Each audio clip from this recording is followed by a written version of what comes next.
Evangelio laico según Feliciano, de Luis Raceto y Pasquale Misuraca. Las tentaciones. Después de recibir de Juan la investidura de nuevo profeta, Jesús se retira al desierto.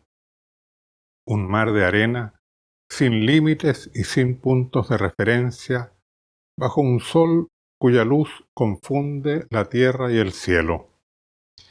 Entrado en el desierto, Jesús siente crecer en sí una necesidad de caminar y de perderse en su seno. Camina y piensa. Debe decidir qué hacer. Hasta ese momento ha sido un ciudadano privado que ha vivido la relación con Dios interiormente, en el trabajo, en la contemplación de la naturaleza, en la oración. Pero comprende que no puede continuar así, que hacerlo sería rendirse sin haber luchado, una traición a Dios, a los demás y a sí mismo. Sufre por el sufrimiento del mundo. Los hombres infelices se agreden mutuamente, dominados por los poderosos, movidos por la avidez, por el miedo, por el egoísmo. Se extiende la incertidumbre, el engaño. Se confunden fantasía y realidad, conocimiento y superstición. Se disgrega la comunidad humana. Debe actuar en el mundo. Debe cambiar su vida. Debe cambiar el mundo. ¿Qué hacer? ¿A quiénes me dirigiré? ¿Hablar a los poderosos, que son los que tienen las riendas del mundo, los instrumentos del poder, la autoridad del mando, y conquistarlos para la causa de Dios? ¿Hablar a los intelectuales, que tienen las capacidades organizadoras, el don de la palabra y de la seducción, el rol de educadores de las masas? ¿Hablar a los pobres y desheredados, que no tienen nada que perder, que no tienen vínculos con el sistema, que son más fáciles de arrastrar a la lucha? ¿Hablar a los ancianos, que tienen la experiencia y la sabiduría, o a los niños, que tienen la inocencia y la ductilidad mental necesarias para abrirse a lo nuevo? ¿A las mujeres, que educan a los hijos, que tienen el corazón más abierto, que son más apasionadas y que mandan al comandante? ¿Y cómo hacerme escuchar? ¿Me vestiré como todos, de manera que me reconozcan como uno de ellos y se sientan seguros? ¿O como Juan, que se diferencia de todos vistiéndose con pieles de animales, logrando así hacerse notar, sugestionando e impresionándolos a todos? ¿O me pondré vestidos fulgurantes, atractivos en su belleza y riqueza? ¿O como los gurús, que adoptan hábitos tales que pongan en evidencia sus propias cualidades espirituales? Pero, ¿debo hacerme reconocer por mis vestidos?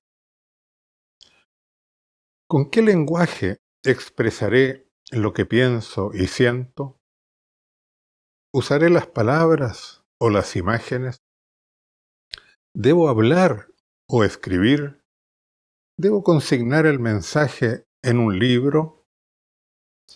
¿Y no se apropiarán de él los sacerdotes, los expertos, los filólogos? ¿Y lo encerrarán en los estantes como libro sagrado? ¿Y se erguirán como intérpretes oficiales, haciéndoles decir su propio pensamiento y no el del autor? ¿Y litigarán sobre las minucias del texto para hacerle perder el espíritu? ¿O debo hablar con todos, uno a uno, a este con un cuento, al otro con un razonamiento, a un tercero lanzándole una invectiva, a un cuarto conmoviéndolo con una canción? ¿Debo enseñar solamente con la palabra o también con acciones y gestos memorables? ¿Debo hacer complejos análisis teóricos o explicar de la manera más simple con narraciones breves? ¿Me convertiré en un profesor, un predicador, un ejemplo vivo, un conductor de masas, un dirigente político, un artista? ¿Debo decir a los demás lo que deben hacer o enseñarles a pensar por sí mismos y decidir en consecuencia? ¿Debo imitar a alguno, parecerme a algún profeta del pasado, diferenciarme de todos para aparecer o ser simplemente yo mismo? No quiero ser copia de ninguno, porque soy imagen de Dios. Pero, ¿debo hacerlo todo yo solo o buscar pares, cómplices, amigos y fundar un grupo que actúe disciplinadamente como un movimiento, como un partido? ¿O instruir discípulos y organizarlos para la difusión de mi mensaje? ¿Deberé fundar una nueva iglesia con sus propios ritos y templos y jerarquías? ¿O una comunidad de hombres libres? ¿Y debo esperar que se me acerquen o irlos a buscar, escogiéndolos de entre los mejores, de entre los más inteligentes? ¿Debo rodearme de los más sabios, de los más fuertes? ¿O estaré en compañía de los hombres y las mujeres comunes, sin hacer diferencia alguna? Por días y días Jesús vaga por el desierto, lejos de todos y de todo, absolutamente solo, inmutablemente concentrado en la estrategia que ha de emprender. Las preguntas le dan vueltas en la cabeza sin respuesta y reaparecen una y otra vez. Las ordena y se desordenan. Pide respuestas a Dios y Dios permanece mudo. Trata de encontrar orientaciones en los textos sagrados y estos le dan respuestas contradictorias. Analiza lo que hicieron los grandes profetas, los caudillos, los filósofos, los héroes, los grandes artistas, los grandes políticos, los maestros, y todos le parecen modelos insuficientes o equivocados. Duerme apenas. Se cobija detrás de las piedras y al interior de las grutas. Come lo que encuentra, grillos, hormigas, flores, raíces. Y una tarde, a la hora en que los rayos del sol han aparecido y no se ha presentado todavía la noche, después de haber encendido un fuego con hojas y ramas secas, observa las llamas y las lenguas de fuego. Y he aquí, el humo y el fuego asumen la forma de una mujer pequeña, anciana, arrugada, toda envuelta en un hábito gris que le dirige la palabra. Las obras de caridad con los más pobres. Esto hay que hacer. Es preciso ponerse a su servicio, recogerlos, confortarlos, disponerlos a morir en la gracia de Dios, mitigar los sufrimientos de los pobres, disminuir los dolores de los enfermos, confortar a los necesitados. Jesús le pregunta, o sea, el asistencialismo, la beneficencia, ayudar a la gente dejando intactas las estructuras injustas que son la causa de la pobreza, de las enfermedades y de los sufrimientos del pueblo. La mujer.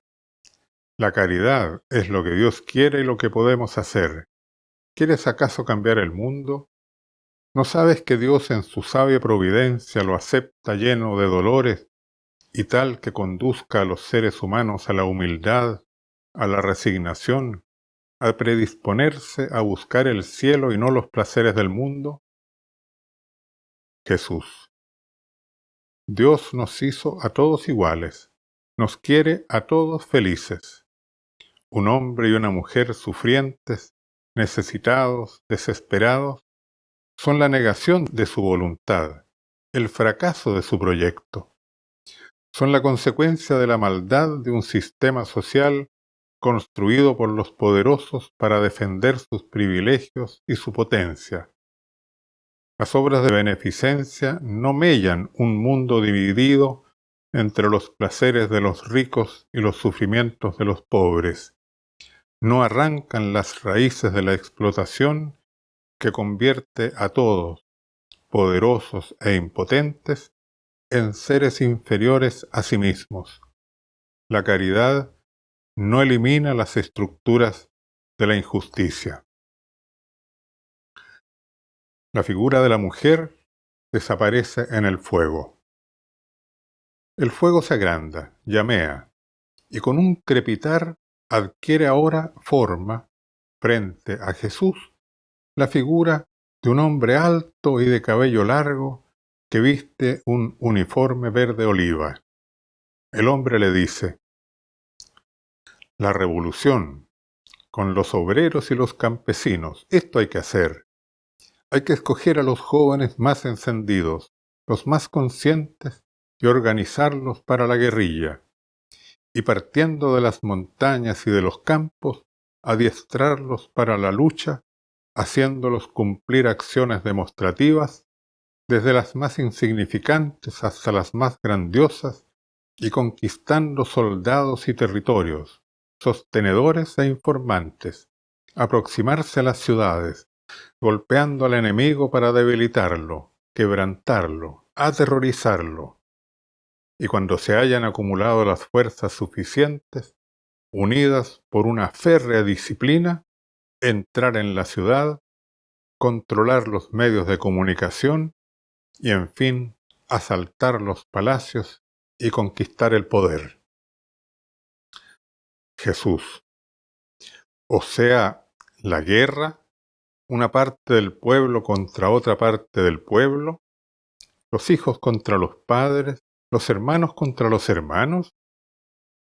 Y además, la disciplina militar seca el pensamiento y convierte a todos en soldados de tropa que no tienen en la cabeza más que ejecutar lo que les es encomendado y que creen llegar a ser héroes en proporción a la sangre enemiga que vierten. El hombre. La revolución no es para las almas bonitas y los espíritus débiles. ¿Quieres cambiar el mundo y te espanta la sangre? Pero la violencia siempre ha sido la partera de la historia. ¿No has visto nunca nacer un bebé y cómo chorrea sangre? Jesús. Cuando el poder es conquistado con la violencia y la revolución se realiza con la fuerza de las armas, no nace un mundo de hombres libres y felices. Las personas se adaptan y se someten al nuevo poder porque le tienen miedo, y los nuevos jefes llegan a ser tan sospechosos y crueles como aquellos que los precedieron. La figura del guerrillero desaparece en el fuego. Una ráfaga de viento casi apaga las llamas, y en el humo que crece se alza ahora frente a Jesús la figura de un hombre vestido con estudiada, informal elegancia, las mangas de la camisa arremangadas y una banda multicolor cruzándole el pecho. Este le habla. Un gobierno democrático que sea generoso con el pueblo. Esto hay que hacer. Es preciso hacerse elegir presidente, prometiendo soluciones y mostrando seguridad. Si quieres alcanzar el poder, debes conquistar el consenso, el apoyo de las multitudes, saciarles el hambre. Imagina carros colmados de pan El pan lanzado a la masa que espera piensa en sus aplausos y gritos de gratitud. Si tú eres el Hijo de Dios, puedes ordenar a las piedras que se transformen en pan. Jesús. No solo de pan vive el hombre. Está bien. Démosle también educación, salud, servicios sociales, jubilación para la vejez, subsidios de desempleo. Si controlas el poder, puedes organizar todo esto a gran escala y hacer que el Estado sea fuente de bienestar social que satisfaga las necesidades de todos. Jesús. O sea, el populismo, los gobernantes que ejecutan los deseos de las masas, el Estado que satisface las necesidades de las multitudes y que hace que todos dependan de la administración pública. El hombre. ¿Pero no es eso lo que quiere el pueblo? ¿Acaso no pide en alta voz servicios sociales eficientes que den seguridad, que mejoren la educación y la salud, que disminuyan la desocupación, que garanticen a las mujeres y hombres una tranquila vejez, alejando males mayores, la delincuencia y sobre todo la violencia y la revolución que subvierten el orden constituido? Jesús. Cuando los gobernantes y el Estado satisfacen las necesidades de las personas, éstas se vuelven pasivas, permaneciendo en un estado de infantilismo, de espera a que otros resuelvan sus problemas, y con ello se debilitan, como los hijos que no se liberan nunca de la tutela de los padres y permanecen toda la vida inseguros y débiles, sin llegar jamás a ser gobernantes de sí mismos. Es precisamente ese el orden constituido, el hombre. Pero la política es una actividad necesaria y de alto valor, la ciencia y el arte de la convivencia humana. La conquista del poder, no para sí naturalmente, sino por el bien de todos, es una gran lucha que debe conducirse con inteligencia y sagacidad. Jesús. El poder es en su esencia una relación social de dominación. El poder no hace libres. Tener poder es hacer que los demás realicen no su voluntad, sino la de quien lo posee. La figura del presidente desaparece en el humo. El fuego adquiere nuevo vigor. Entre chisporroteos y centellas que saltan como fuegos artificiales, comparece, haciendo piruetas en un manto reluciente de estrellitas, un joven fascinante, con los ojos maquillados, el rostro empolvado y en la mano una varilla dorada. Dice: espectáculo, para seducir y hacer que todos queden con la boca abierta. Esto hay que hacer. Los hombres y las mujeres, como los viejos y los niños, no desean ser libres, no quieren actuar y hacerse cargo de su propia vida, sino soñar con los ojos abiertos.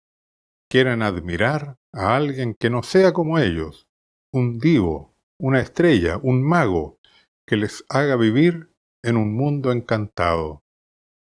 Sube un día de fiesta a la cima del templo repleto de gente y lánzate al vacío, y los ángeles del cielo invisiblemente te sostendrán y te harán volar delante de todos.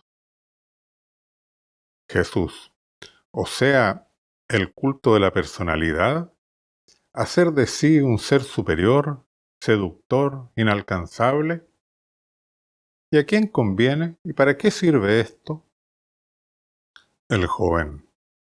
Haz de ti un gran hombre de espectáculo y los tendrás en el puño y te aplaudirán y suspirarán tratando de tocarte y te entrevistarán pendientes de tus labios y todos se interesarán en los más minúsculos detalles de tu vida y querrán conocer tus pensamientos sobre esto y aquello, y admirándote seguirán tus consejos, tu mensaje.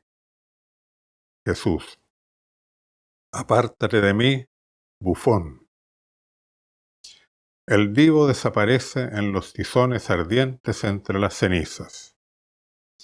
Jesús, exhausto, se tiende en la tierra y se adormece, y en sueños ve a su madre avanzar en el desierto, acercarse al fuego y hacer aquello que la ha visto hacer miles de veces para llevar los carbones encendidos dentro de la casa.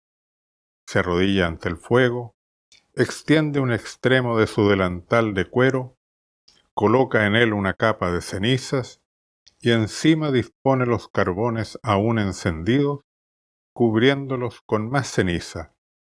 Se levanta y mirándolo le habla dulcemente. Ven, hijo mío, ven a la casa, no pienses tanto. Ora et labora, esto debes hacer. Deja tranquilo al mundo. Deja de estar apartado con la cabeza llena de preocupaciones que te alejan del trabajo y del deber. Ven conmigo que estoy sola desde que José fue llamado por Dios, el bueno de José. Piensa en hacerte una vida tranquila y buena, normal, y Dios te bendecirá como ha bendecido a tu Padre. Jesús. ¿Pero no sabes que debo ocuparme de las cosas de mi Padre Celestial? La madre se aleja, llevando consigo los restos del fuego. Jesús se despierta con los primeros rayos del sol. Siente mucha hambre y una gran energía. Con paso decidido, se dirige hacia las aldeas y las ciudades. No tiene en la mente un plan, una estrategia de acción. Está movido por una fuerza interior que lo impulsa a sumergirse en el mundo, a escuchar a los demás, a buscar amigos, a leer los grandes libros, a observar la vida concreta de todos y a encontrar en medio de los hombres las respuestas a aquellas preguntas que trató de identificar en la soledad del desierto.